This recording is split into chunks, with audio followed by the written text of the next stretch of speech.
You need to find out about what you need to do for sexually transmitted diseases, because y'all transmitting diseases sexually and ain't thinking nothing about it. I think there was this one preacher who talked about it, that it wasn't no big deal now to have premarital sex. I'm like, really? When did that law change? You can see that in practice. When did that law change? You can see that in practice. As long as you still gonna get married to the person. As long as y'all planning to get married, so God is honoring it. I was like, I don't understand. I missed that chapter and that verse. I don't understand. I never heard that. Y'all playing. I missed the chapter and the verse. I got to go back and read it again. Because I don't remember that being reread. It's my bad. I don't. Somebody tell me, because I don't remember it being reread. I really don't. Could be wrong. I could have missed it. All right. I was trying to play this other song, but I'm getting ready to go ahead and do this here. I don't have anything else. So, all right. You ready? Yes. All right. We thank God for you all tuning into the broadcast. You are tuned into The Guts, Gospel United Save, a variety talk show with a Christian point of view, hoping that you will have the guts to tell somebody about Jesus. I'm your host, Nikki B, and we thank you so much for tuning into the broadcast and being a part of what God is doing right here and right now. We've got some things coming up, and we definitely want to share with you about what's going on in our community. We want to share with you about a particular program and that we feel may be very helpful to the community. And many of you may not realize the need for it. You may not understand why it is so important. And many of us are going the way of, I don't know how many of you all saw the movie WALL-E. And it was an interesting movie, actually. It probably was boring to some. It was a little cartoon. And it talked about the fact that we've allowed technology to make us slothful. And it was very interesting to watch all these fat, lazy, uneducated, so to speak, people in this whole new technological age. And it took a robot to find life, to show people that they needed to get back to cultivating the earth. They needed to get back to reading. They needed to get back to writing. They needed to get back to being trained again, because they were actually killing off their whole life in this pseudo lifestyle, which they tried to call reality, but it wasn't reality at all. And so we have someone here to help us to deal with the fact that we are suffering from this malady. And I don't know exactly what kind of disease to call it other than laziness. That sounds terrible, but that's what I can call it. It's laziness. Because it's not because we can't learn. It's not because we don't know how to learn. Or it's not because we're retarded. And I know that that's not necessarily PC to say. But it's not like, we have a disability. We simply refuse to learn. And that's bad. That's the only thing I can say. Again, it's laziness. But we thank God for Pastor Etta, and she's going to come talk to us about FAILSTOP. And there's a couple things that's going on with FAILSTOP. She's going to share with us information about what FAILSTOP program is, and then we'll talk a little bit about the Winter Gospel Explosion and the benefit concert that we need in order to really continue to do the work in the community that is much needed in our community, because illiteracy is a horrible thing, and not being able to communicate effectively, because even though communication may not be word exchange and it's a meaning exchange, you still have to I'm mad at Ebonics. I'm mad that Ebonics is considered a language. But anyway, I'm just upset with that. But that's another story. I'm not even going to go through that today. Or maybe we will. I don't know. But I'm mad with that. So we thank God for Pastor Etta, and we're going to allow her to have the space now to talk to us a little bit about FAILSTOP, because I think it is a necessary thing in our community.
you just get them kids. You don't want to do this with the girls. Because you will be frustrated, the students will be frustrated, they bring home a big package from school that they work on every day. Some kids are not even getting coffee there. And homework should only be reinforcement of skills that they've already almost mastered. And homework should only be reinforcement. But too often it's a big package to keep them busy.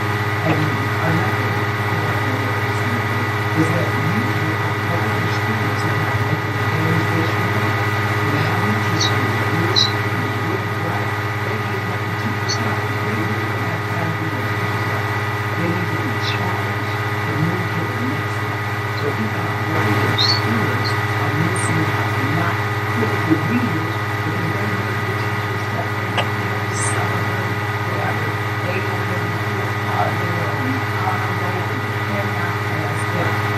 That is a state assessment, but they are also going to be admitted for national assessments as well. So we really think we can do so much to give us the time to say, FAILSTop is available if you need. You can reach us at 958-14-717. Answer my phone. We will help with the reading.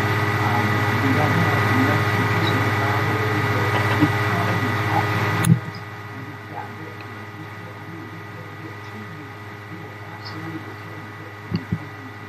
your students should not be retained in kindergarten. Again, your students should not be retained in kindergarten.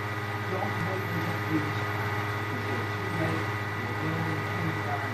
There's an expectation that they at least know certain skills, and we can talk about that. And because parents know how to read does not mean they know how to teach reading to their students because they have to assess their learning mode and how they learn their reading, auditory, and so FAILSTop is here to stop the failure rate and see failure rate specifically among blacks and generally among people of color. And there's a plan in place, and it's a systemic plan to make sure that you are not reading. And so usually when you get all the technology and all that, it's a distraction of what you really need to be doing. And parents, it cannot, the iPods, the iPad, all that technology cannot replace interactive with the parent text. There's no other substitute for that. When you look back in history, you see that Frederick Douglass and all the wonderful writers that wrote so many beautiful things, was the Bible, and I use it doesn't require all of that, but there must be an active communication. So I thank you so much, and the history is so important that our students know how to read. It's important that we understand parents and someone else that know how to read. It's not mean that we don't teach reading. And when people grow up, I know my mom was a sharecropper. Fifth grade education, the best thing she could do for me is to make sure I was in school.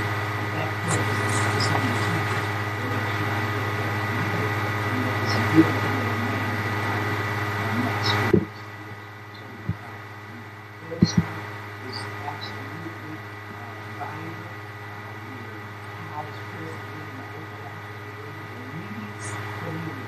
So we're not going to a foreign community. We're going to the communities that most go in and go in. Some are fearful to go in, but God opened the door for us, and the seal of Oklahoma can be thanked. God for them to open and give us a place that they can come to, and we're there Tuesday and Thursday, and they're coming from all over.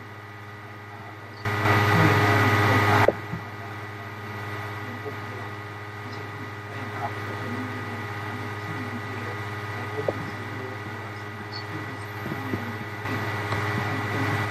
Another thing is that for those schools that do not do well, then those schools, the school day is extended. They don't have enough hours here. And so for those schools that are not impacted, this gives space for you. They just come in and you might have that extended hour and you're not there so late, which is a bad idea, in my opinion.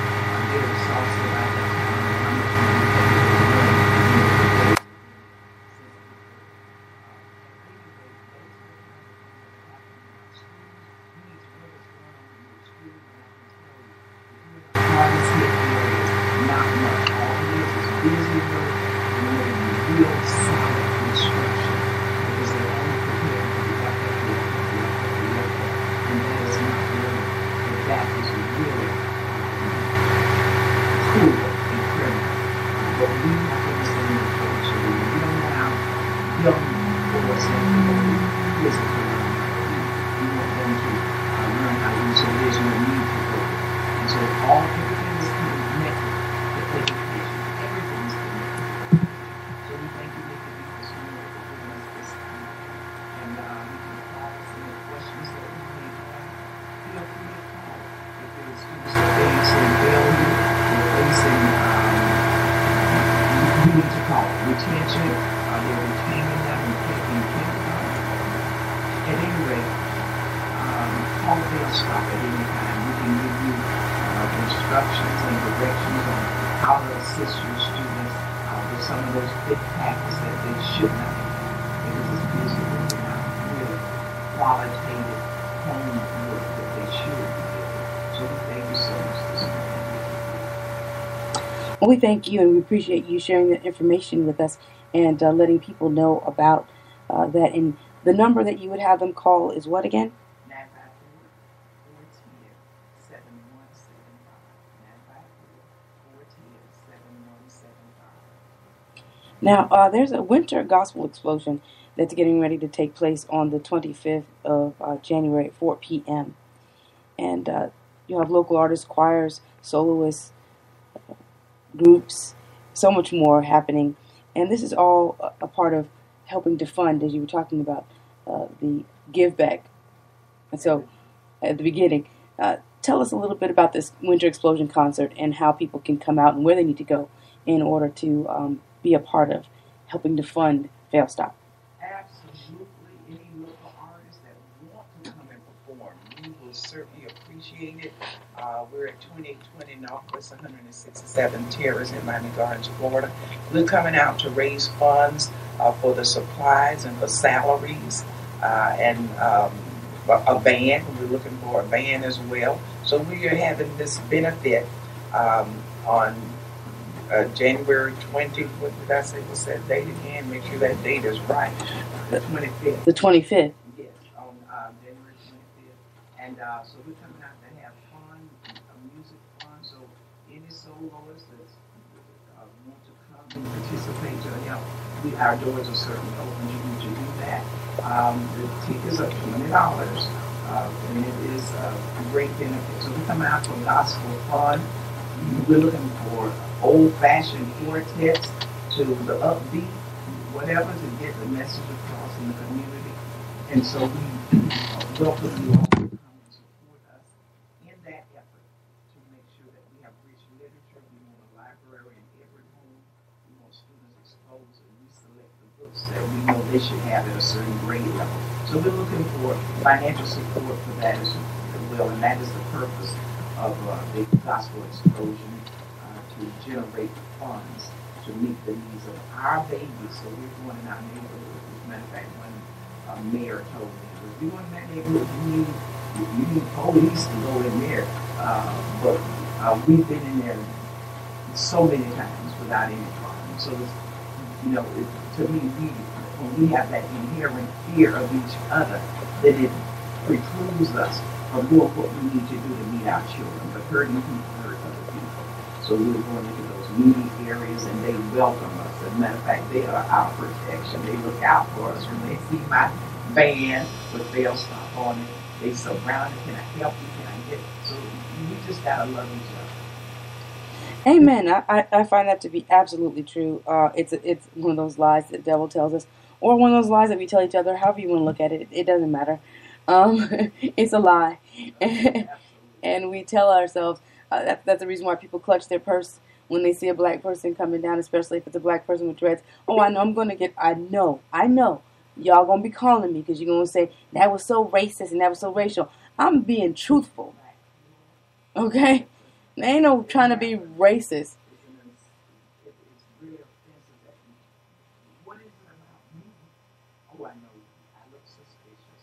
I'm going to do something to you. Yes, I am. Get out. But, we try to walk on the other side of the street, And we've created the kind of animosity that causes us to not be able to have the brotherhood, to have the unity.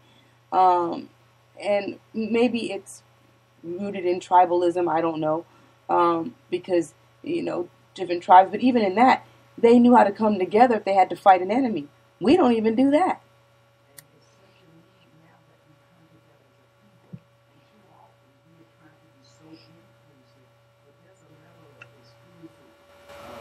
That we should participate in. Every race should uplift its own race. And we tend not to do that. We tend not to really help our own, to go into our own communities, to build us up. And I'm always mindful of the HIV commercial that comes on television about this Hispanic lady. She said, oh, because we stick together, we help each other. And now it's time for us to come together and help our neighbor, but as a people, culturally, we help each other. There's nothing wrong with that. Nothing. Because we need to begin at Jerusalem, and then we can go spread out. Judea and the uttermost parts of the earth. Hello. Yeah, but too often, as a people, we're the uttermost parts, and we're not helping our own. And we are trying to get the focus back on building us up, lifting us up as a people. And it absolutely begins with a solid education. And we have to stop the fear of each other. We need to love each other, embrace each other, and build up ourselves as a people. And that's nothing ethnocentric about that. So ethnocentrism says I'm better than, but no, we need the idea I'm not better than, but I'm absolutely not less than. Hello. Until we start helping each other. And that's why we have a slogan, us helping us. They're afraid to go into those communities, but FAILSTOP is in those communities with the support of those that they fear. Hello. The ones that they fear on the corner looking out for us. And there they are. Let me help you with the boxes. And so we need to break through that, go into our communities. No one's going to have me to fear my own people. And so we need to understand that it's something that we have to do within. And the African proverb says, if there's no enemy within, the enemy without can do you no harm. And so we must begin to combine our efforts to help our hurting communities, to help our hurting people. We must begin a collaborative effort to do just that.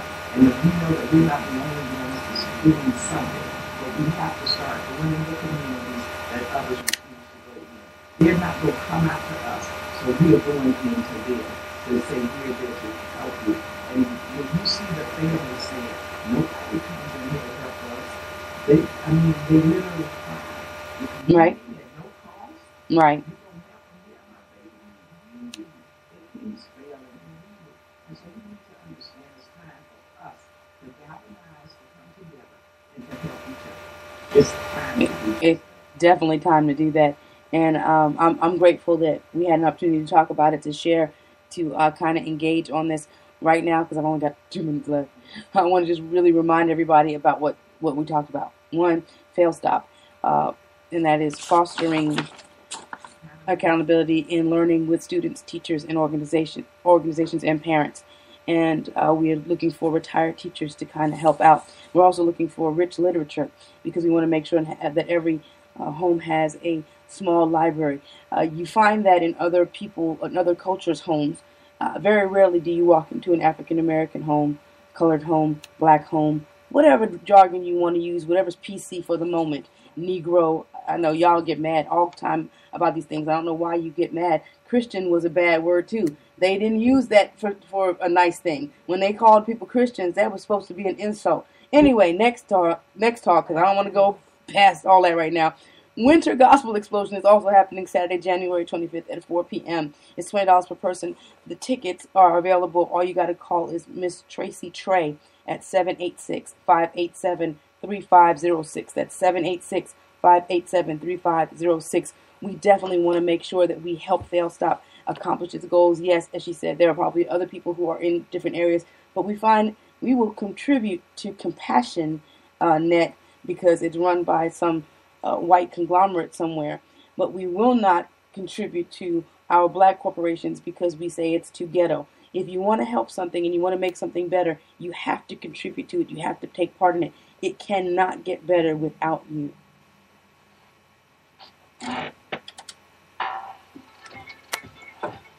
WESY, Rose Meadows, Fort Lauderdale, and Miami. The following is a paid program. The views and opinions expressed are those of the advertiser and not necessarily those of WESY, its staff, or management. Oh, Lord, I didn't get him cued. Oh, sorry about that, dude. Get back there. Yeah, there you go. Get back to make sure he on there. But, thank you so much, ma'am. Thank you. I didn't ramble, did I? No, it was good. It was good. Oh, It was good. It was good. It was good. I just, I was like, oh, I'm running out of time now. Hey. yeah, so thank you so much. And that guy's information, I'm going to try calling him again. Yeah, I mean, it should be. I can't believe. Or go on his website. Okay. CWTC.org,